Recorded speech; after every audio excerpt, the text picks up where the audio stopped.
Tell me a little bit about your background. You grew up in Philadelphia. Your parents were Hebrew teachers, I believe. Mm-hmm. It was basically first-generation immigrant family. They were very much immersed in the local Jewish community, Hebrew education. This is the 1930s, so it's early Zionism, pre-state Zionism.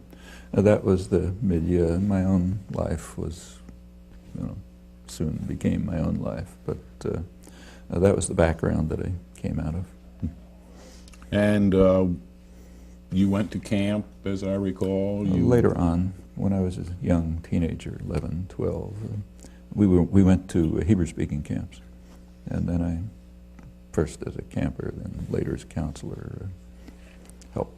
You were proficient in Hebrew very early? Reasonably. Proficient. It's a matter of measuring, but yes, I could get by. And I read very easily.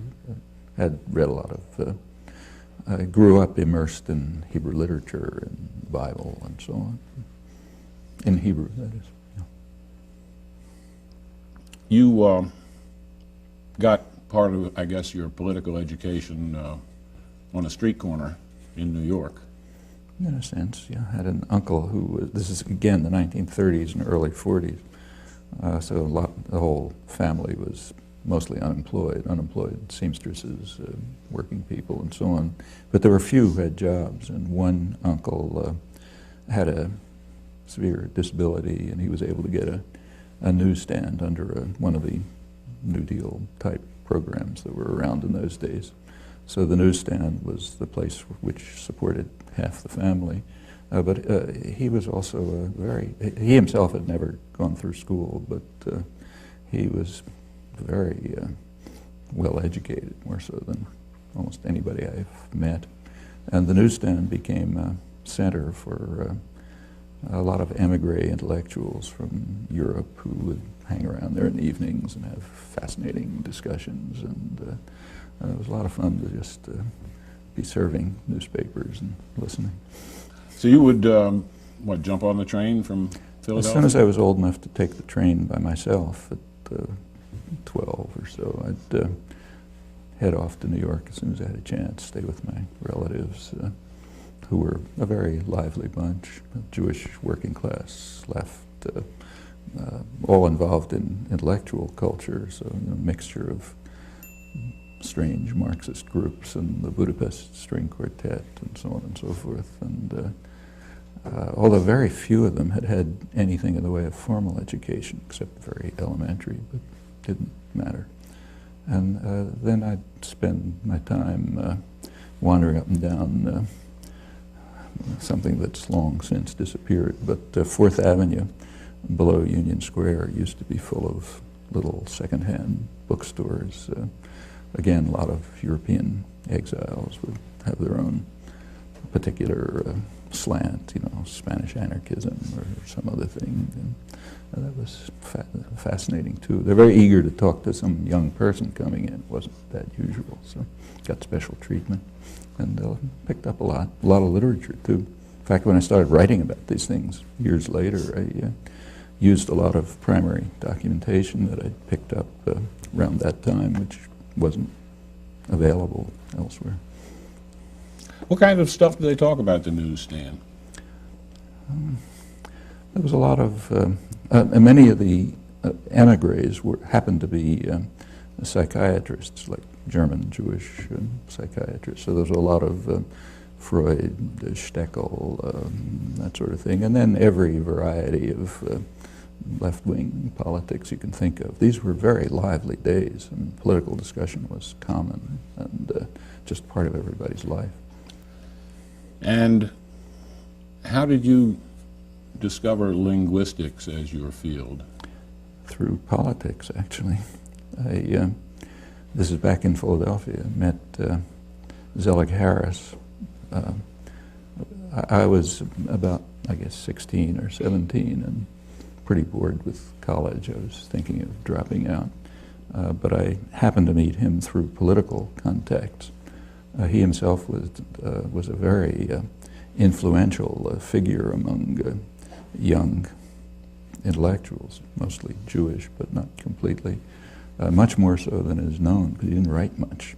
But many people passed through his influence, many of them well known, and I was one of the younger ones. And he was his interests were sort of independent left, sort of anti-Bolshevik left, and what was then called Zionism, now it would be called anti-Zionism, commitment to a future binational Jewish-Arab working class-based community in what was then Palestine, which was part of the Zionist movement at the time.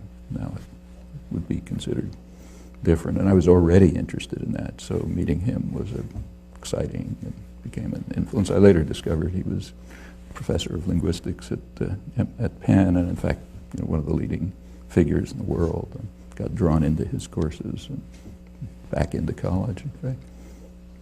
You have come to change your views about Israeli politics over the years. Not that much. I still believe pretty much what of course it's different now than when I was 12 years old, but basically the same point of view. I mean, the circumstances have changed, but my own position hasn't changed very much. What is your position, and how have the circumstances changed? Well, remember, that was pre-state. Right. So, of course, everything changed when the state was established. Although I maintained my involvement and interest. In fact, came pretty close to living there. My wife and I spent some time on a kibbutz. We might have gone back. It was a question.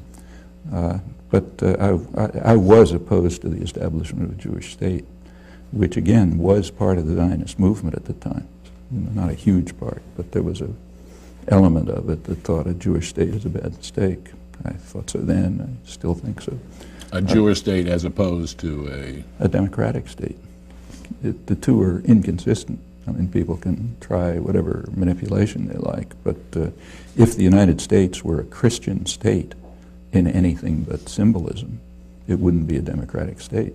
I mean, taking Sunday off is okay, but if there's real discriminatory legislation and practice that distinguished Christians from non-Christians or whites from non-whites, to that extent it would be a flawed democracy, almost by definition. And that's intrinsic in the form of the Jewish state that was established. I mean, the High Court in Israel actually declared it to be the state of the Jewish people in Israel and the diaspora, so my state, but not the state of a Palestinian Arab citizen of Israel. And this shows itself in all kinds of ways. But it became much more, all of these problems became far more exacerbated after 1967, when the military occupation began. It's now in its 36th year. And then all sorts of things happened. I mean, in 1971, Israel really had to make what turned out to be a fateful decision. They received an offer from Egypt through the UN mediator Gunnar Yaring to have Egypt offered a full peace treaty if Israel would withdraw just from Egyptian territory, nothing about the Palestinians, no West Bank.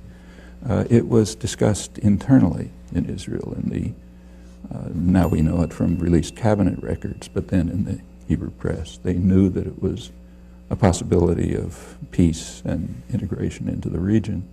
The choice was that or expansion, which means permanent confrontation, dependence, crucial dependence on the United States. And they chose the latter course.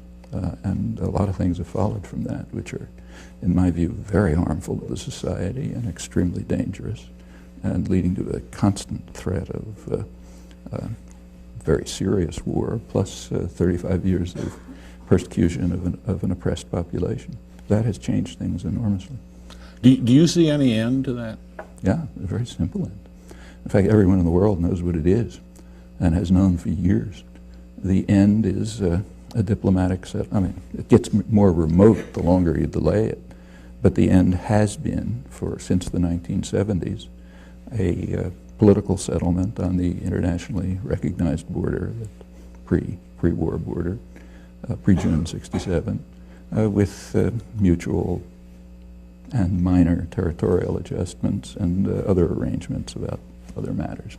The crucial matter is territorial. That's been the international consensus since the mid-1970s. The U.S. has unilaterally blocked it and still does. And as long as that continues, there won't be a political settlement.